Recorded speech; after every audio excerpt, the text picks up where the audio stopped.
The month is officially over, and that means it's time for a wrap up.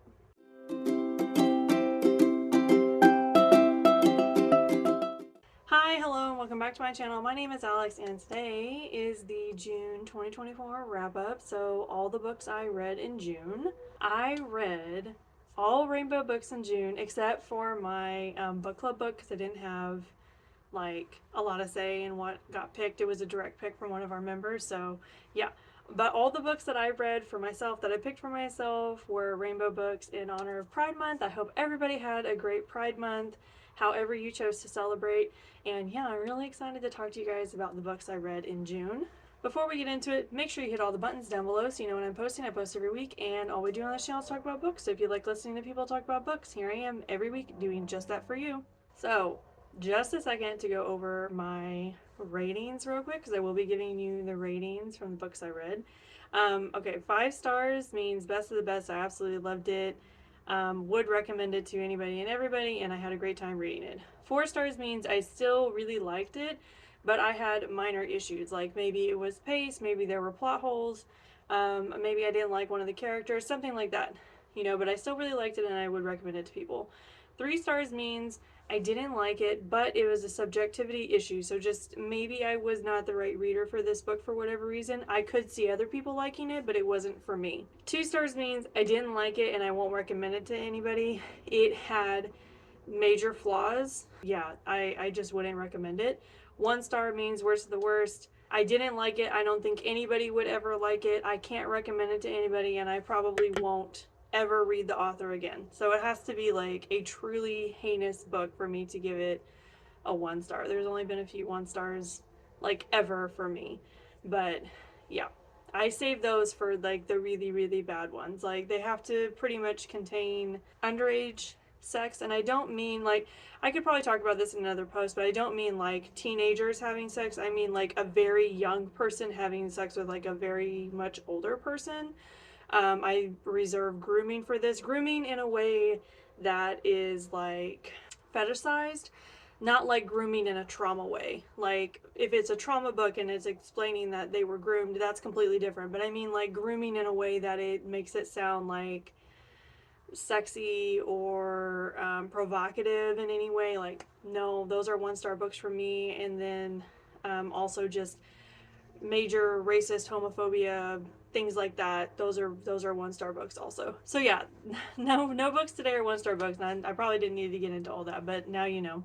So let's not waste any more time, let's get into it. Okay, the first book I read in June was Thirsty by Jas Hammonds. Oh my gosh, you guys, I'm so glad I got this book. When I was talking about this in the June maybes, I was really excited about Jas Hammonds in general. This book just so delivered. It was so good. Okay, let's do the premise before I start too much, okay? So we have Blake, and she's graduated from high school. Is the summer between high school senior year and freshman year of college. Her and her girlfriend are trying to pledge into this secret society for women of color, okay? I think it's called the Serena Society, and it's a really big deal, okay? They've been thinking about this for a really long time because Blake's girlfriend's mother is a Serena Society alum. So it's a really big thing, okay? They're really excited. As we start getting into Blake and her girlfriend pledging for this, we start to see that like Blake has a problem with drinking. She has an issue of when to stop. She also has a lot of insecurities about who she is, just as like a person, where she fits into her family, where she fits into the society of like other women of color, and also how she fits in with her girlfriend and how she fits in with her own sexuality and things like that. It's just a lot right away, and we can really see how things start to spiral for Blake the further we get along in pledging for the Serena Society. There are a lot of triggers in this book. There are also so many great conversations about how Blake deals with her life and the situation that she sort of finds herself in. We have an enormous amount of beautiful BIPOC rep in this book. And we're also getting a ton of rainbow rep in this book, not just between Blake and her girlfriend, but we also have a litany of side characters that are also going through their own gender, sexual identity journeys that are really beautiful on the page. There is a ton, and I do mean a ton, of microaggressions, slight homophobia in this book.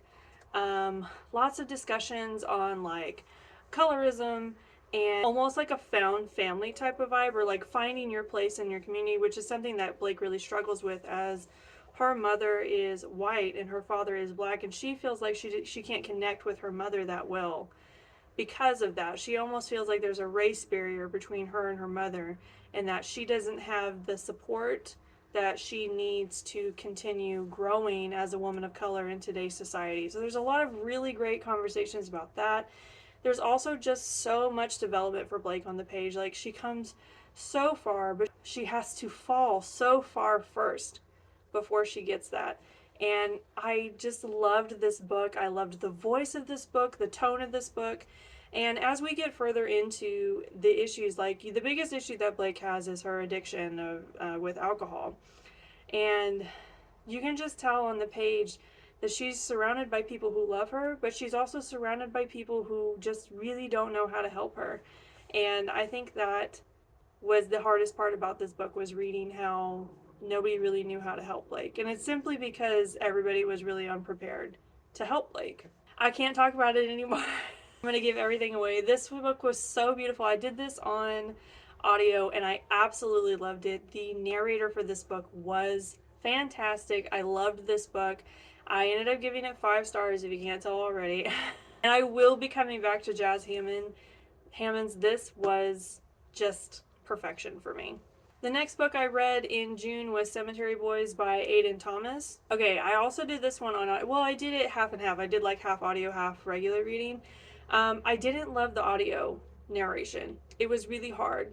I think the person who narrated this voice was just very, I don't know what you would, pitchy almost, like very high, very low, like kind of all over the place, and it felt very like jarring to me to listen to it, but I did do a majority of it on the audio. So this book is about a young trans boy that is living in a family of brujas and brujos, and so their job as a brujo is to ferry spirits from this world that have passed on into the next world. And the job of a bruja is like to heal people in this world, right? So there's so many great conversations about culture and family and community, but this is a really difficult thing for this young boy.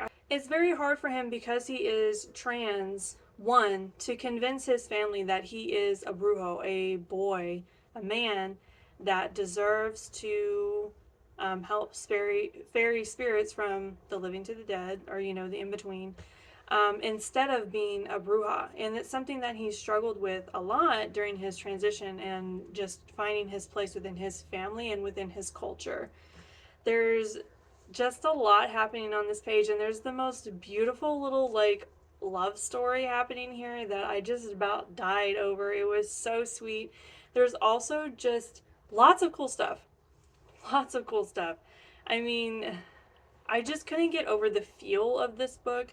It just felt magical, and I had such a great time. There's a lot of beauty in this book about this young boy's, like, first his transition, and then like finding people that are also going through that, and finding his place in his family, and finding a friend outside of his cousin that loves him for who he is, and like is encouraging him to like go for it. And there's also this really neat understory happening here that's also magical and almost like crime like, that's happening on the side, which they're trying to solve throughout the whole book, which is really exciting. So I ended up giving this one 4 stars because I had pace issues. Okay, there were just times when I felt like, what are we doing? And it ended up we were not really doing a lot. There were times when we really just weren't doing, when we were kind of sitting around waiting to do, and I felt like bored sometimes. And I know some people would say like, oh well, it's story development. Well, Was it though? Or were we just moving the timeline along? Like, there's a difference between taking that time to develop the story and just wasting that time so that we can get to the next thing. And I felt like the latter was kind of what was happening for me, anyways. But yes, 4 stars. I really did like it, and I had such a good time. The next book I read in June was This Is How It Always Is by Laurie Frankel. Okay, this book is so hard to explain. I don't even really know what I'm gonna say, honestly. So I guess let's just, well, I'll see what I say. So this story is about a family, mother and father and 5 kids, and they're all boys. I think it's 5. I think that's right. The youngest child finds out very early that he has gender dysmorphia or some sort of like early stage like transitioning tendencies. And so from an early age, this little boy knows that like he does not feel like a boy, he feels like a girl, he is a girl in his heart. So basically the parents are kind of tasked with helping their son figure out where he belongs, getting him therapy, getting him help, trying to find a place for him within his school, within his community, and like within everything for him to grow and not be hindered, and to help him figure out where he wants to go with his feelings about his gender and his eventually, well, no, just his gender. They don't get into sexuality at all. This leads this family on quite a few big changes in order to keep their son slash daughter safe, happy, protected, and giving all of their kids a well-rounded lifestyle, like at home and in their communities. Okay, so that's probably all I'm going to tell you. It is very like contemporary. It is very life contemporary piece, okay? The interesting thing is this is told from the perspective of the parents, not from the transgender child. And I think that's really interesting because I feel like we don't see that many books of what it's like to be the parent of a transgendered child. We do get some insight from the character, the transgender child. I'm sorry, I cannot remember I remember their female name, and I can't remember what their male name is. But yeah, so just their child. We do get lots of insights from them throughout the book about how they feel and how they're fitting into their family and everything. And I think it was just a really beautiful book about what some parents will do to keep their child safe, happy, comfortable, give them the support that they need to be whoever it is that they really are. So there was a lot of complaints about this book, okay? And I will talk on it because I do have some opinions about the complaints about this book. Number one complaint is a lot of people said this is not realistic because this transgendered child was not turned out by their parents, was not made fun of by their parents, was not disgraced by their parents. Basically, a lot of people's complaints were this child was not belittled by their parents, and that is not realistic of what transgendered children go through. And to that, I will say, number one, this is a fiction book, okay? But Laurie Frankel does say in the author's notes and stuff that she does have a transgender child. And so this book kind of evolved around her experience of being a parent of a transgender child, okay? But, yes, this is fiction. This is fiction, okay? And this child did get bullied quite a bit, not by their parents. And I think this is a really great book about what it could be like for a transgender child to have parents that love them unconditionally and will help them unconditionally be whoever they are, okay? And I know that's not the normal story. I know that's not the normal story, okay? The normal story is for the transgender child to be completely bullied and humiliated and turned out by their family and being told, don't come back here until you act like a heteronormative human, okay? I know that's the normal story, but there are parents that love their children unconditionally. There are parents that will do whatever they need to do to help their child be whoever they really feel they are. There are parents like that. Like I said, I know it's not the popular story, but it's not a story, if that makes sense. A little worked up about that. I really just hated that they said, like, the only transgender experience is the one that's full of ostracization from their family. I do understand that from society, because society is like that. I get that. But there are families, there are parents that truly love their children unconditionally. And I think this is one of those stories where the parents love their children all unconditionally, and they'll do whatever they have to do to ensure their child is safe, happy, loved. And I think that's beautiful. And I'm kind of appalled that people are like, it's bad because it's not realistic. Well, I think it's beautiful. And I loved that about it. I loved that we were getting this story. Another thing people had a huge problem with was that this family was highly privileged. And I will speak on this as well. Yes, I do feel like they were highly privileged. The mother was a very well-off doctor. She was making a lot of money. She had a very flexible schedule because she had devoted a lot of her life to the company that she was working for. The dad was a stay-at-home dad that was also a writer. So he did work, just not very conventionally. And this arrangement between the wife and the husband allowed the wife to have a very successful medical career, which provided for their family. So at one point in the book, they do pick up and move very sporadically. A lot of people were just, oh, that's so privileged. Oh, that's so this. Oh, that's just not realistic. Okay, I'm going to go back again and say this is a fiction book. Okay, this is a fiction book. Number 2, was it privileged? Yes, it was privileged. It was. I'll be the first to admit that. It was a very privileged thing. They had a lot of money.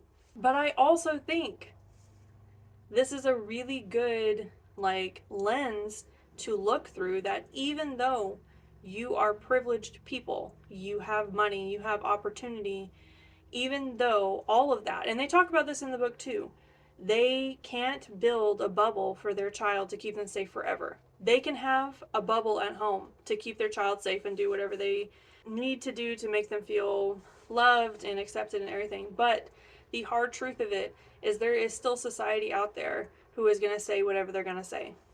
Okay? So I interpreted that as, even though you have privilege and means, doesn't mean that society is any less hard on transgendered people.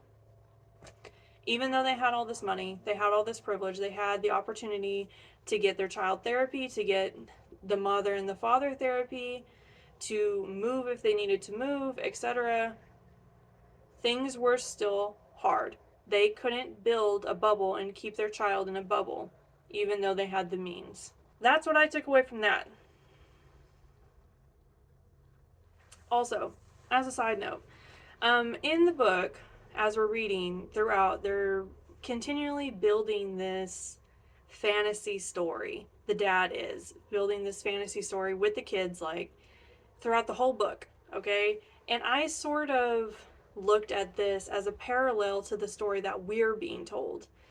Here's this fantasy world where everything is perfect and everything is working out, and this fairy is, deciding who they really are and how they really feel on the inside. I paralleled that with the story that we were reading of this child growing up very loved, very cared for, etc. And it was almost fairy tale like. I used those as parallels for each other, and I thought it worked really well. Okay, I'm going to stop because I've talked about this a lot. I really loved this book. I ended up giving it 5 stars, and yeah, I just fell in love. I loved this family. I loved the story. And like I said, there was a lot of really good conversations in this book, not just about having a transgender child, but there were a lot of conversations about heteronormative gender roles within the family, siblings of transgendered children, lots of good conversations about being proactive and about being progressive.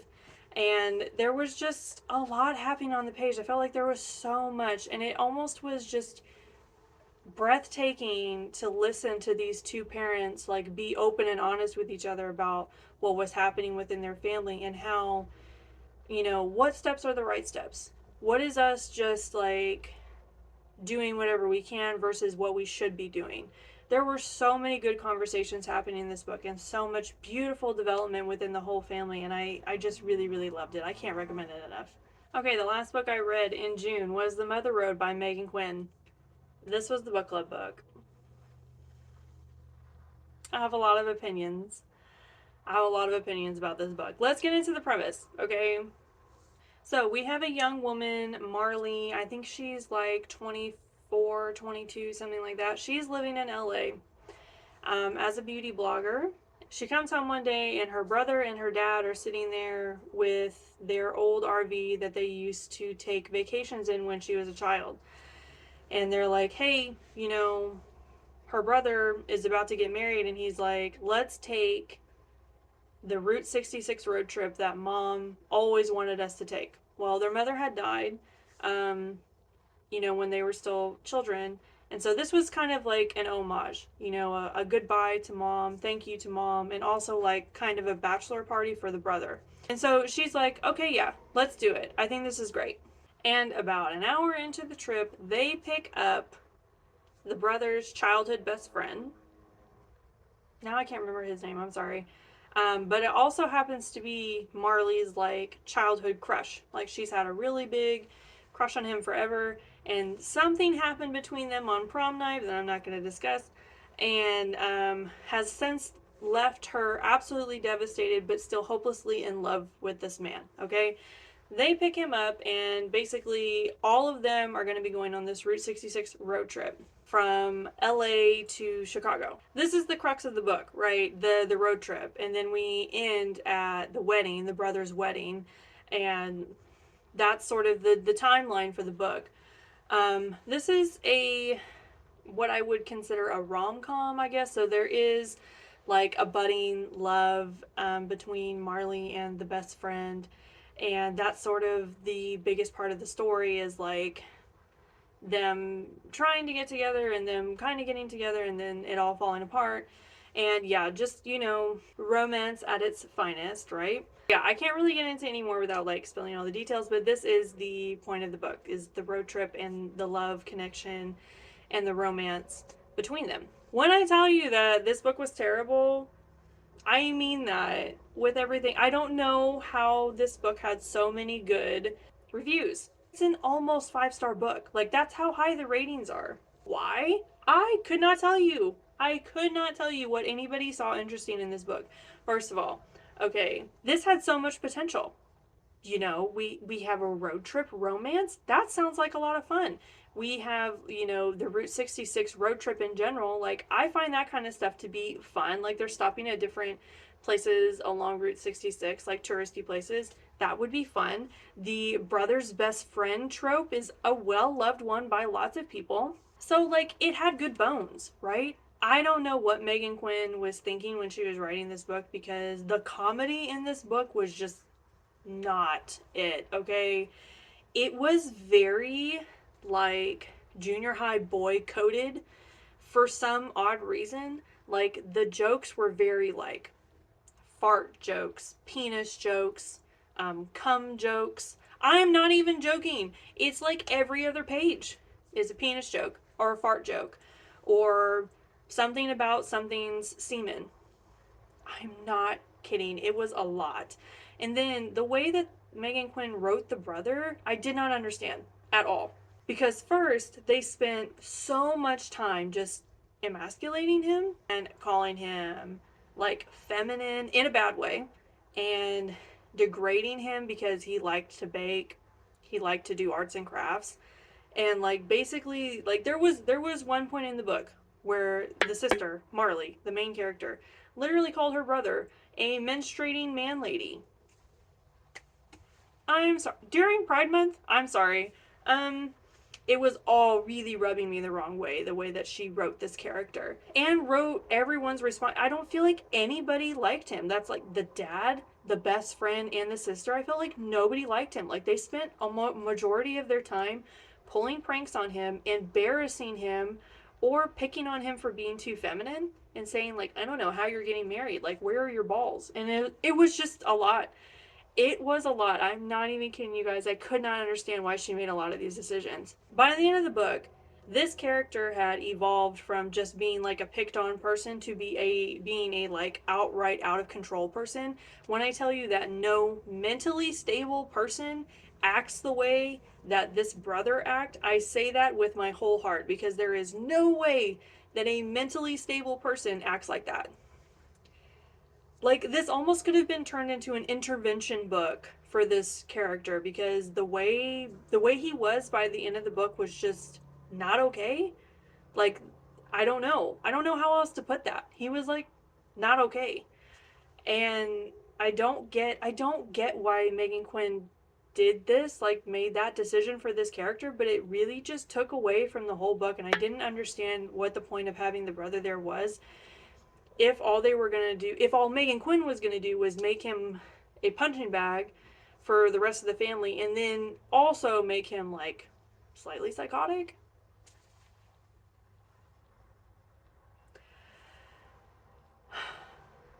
I don't know. And then just the two characters in general, Marley and the best friend that she's in love with, basically, they were so immature together. And like, I get that she's like 22, but he's not. He's like 26 or something. Like, I feel like they were kind of circling the same issue the whole entire book. And literally, the whole entire book, this one issue could have been solved with a 5-minute conversation that they literally refused to have. They did not want to communicate with each other. Like, the entire book was a huge communication issue. It was like, maybe we should just sit down like adults and have a conversation. But yeah, that would have ended the whole book, because literally all it would have taken was one conversation. You guys, I started this book the first week of June, and I finished it on the last day. That's how long it took me to get through this book, because I was just dragging my feet through it, and I was not having a good time. The comedy was not for me, okay? The plot lines of the book were not for me. The way that Megan Quinn wrote all of these characters was a huge fail, if you ask me. Also, like, the blatant homophobia for Paul, even though he wasn't gay. Like, they were just like picking on him all the time about being too feminine, about being too this. And I was like, do you guys even like him? Like I said, I feel like I was just questioning whether they even liked him the whole book. But yeah, there was a lot of weird homophobic stuff being said. Also, there was cultural appropriation in this book, which I was like, you know what, that's it for me.